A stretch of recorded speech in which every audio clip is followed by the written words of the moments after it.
to see you. Today, we are talking about 3 retirement risks that could cause you to run out of money, which is, of course, most retirees' number one fears. Life Mhm. expectancies are at an all time high. Today, a couple age 65 has a 50% chance of living beyond 90, which brings up our first risk. It is known as longevity risk.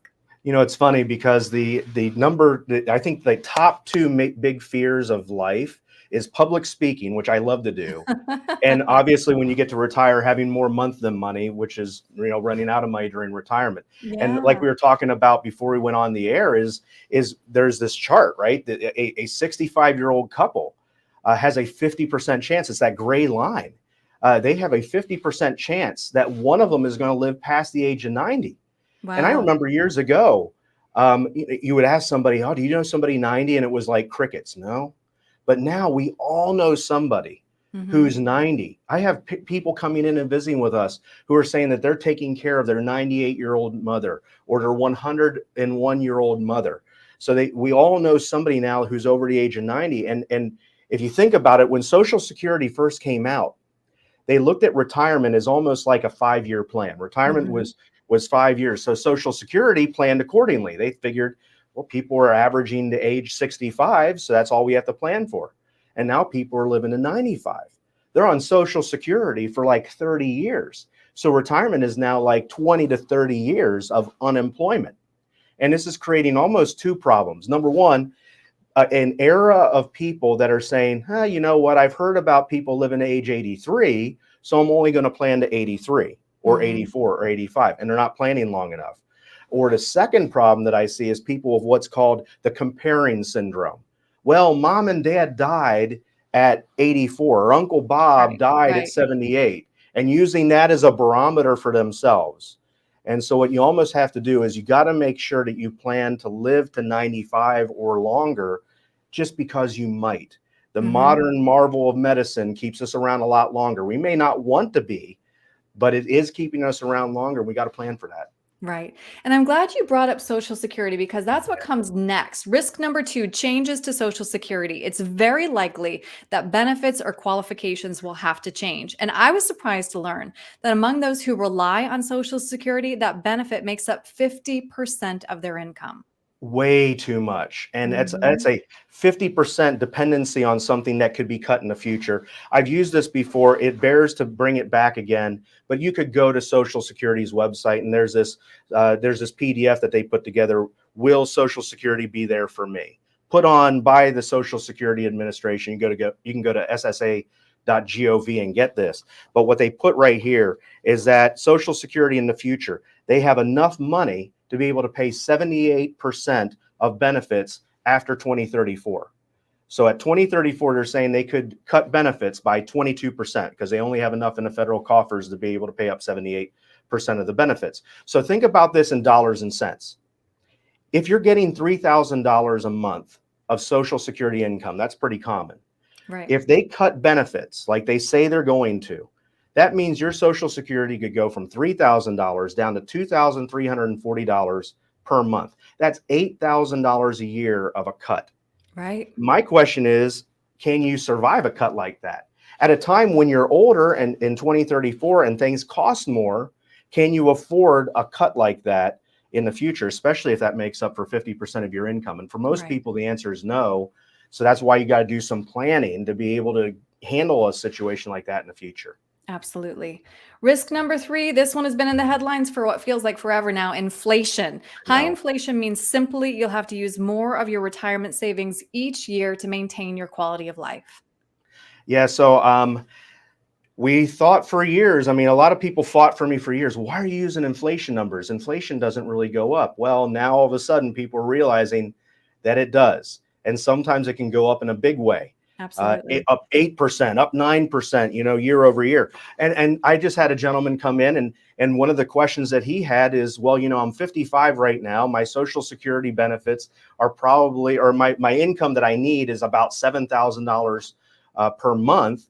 So when I retire at say 65, I'll probably need $7,000 per month. Well, no, that doesn't count for inflation. Once we factor in just 3% inflation, $7,000 at 55 years old, you're actually going to need at 65 years old $9,407. And like we're showing here, since 2010, the average inflation has been 1.97%. But if I tighten that window a little Yeah. bit, and we look at the 10-year average, the 10-year average is 2.63%. And if we look at the 109-year average, it's 3.27%. Hmm. The Fed's goal is to keep it around 2 to 3%. So let's just stay with that 3% number. Here's this 55-year-old who needs $7,000 in today's dollars. At 3% inflation, by the time he's 65, $9,407 per month is what he's going to need. By the time he's 75 years old, at 3% inflation, he's not going to need $7,000, not $9,400, but now all of a sudden $12,643 per month. Wow. We're talking some mass dollars. Here he's living off of $84,000 now at 55, but come 75, he's going to need $151,000 per year. I mean, when I did the math on Excel, my eyes went like this. Wow. Yeah, I bet his did too. And it did. And that's why we almost got to look at this and stress test it. And that's something that we like to do too, is stress test a person's portfolio to see how it will survive an era of higher inflation. I had one lady, she said, well, inflation should be 2%. I said, okay, well, let's look at that. Should be 2%.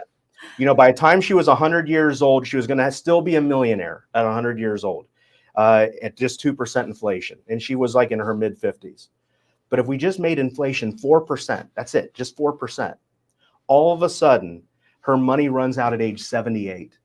Wow. It's crazy how inflation can affect things. So you just want to make sure you're stress testing for how your portfolio will do during times of higher inflation. Absolutely. Wow. Great examples, Nick. So last, I do want to ask, what specific strategies then address these risks? Because I like that at least these risks are known so we can start proactively planning for them now. So one real simple concept is create multiple streams of income. We hear about that, but you have to create multiple, almost think about it as little buckets that you're creating that you can turn on that create income in the future. And I want you to change your definition of ROI. We're so used to ROI standing for return on investment, but almost how I look at that for somebody who's at or near retirement is it should be reliability of income. And what that means is as you get older, you should have a reliability of more income. So you create multiple streams of income now that you can turn on down the road. I mean, that we've seen some cases in this when we design plans where we're creating maybe 7 different income streams. And somebody will turn one on this year as they need it, next year, and maybe they'll let it go a little bit. And that income continues to marinate and cook. And so they have all these income streams that they can turn on to help them in the future. That's the best way to do it. Now, the next question is, well, what should I invest that money in if I'm trying to create that kind of income? And what we tell people is you really have 2 choices. Do you want that income to be protected, or do you want that income to be what if? Now, what if income is just variable. It just means that, say stock market type stuff. If the stock market goes down, that income is going to fluctuate a little bit. That's why we call it what if.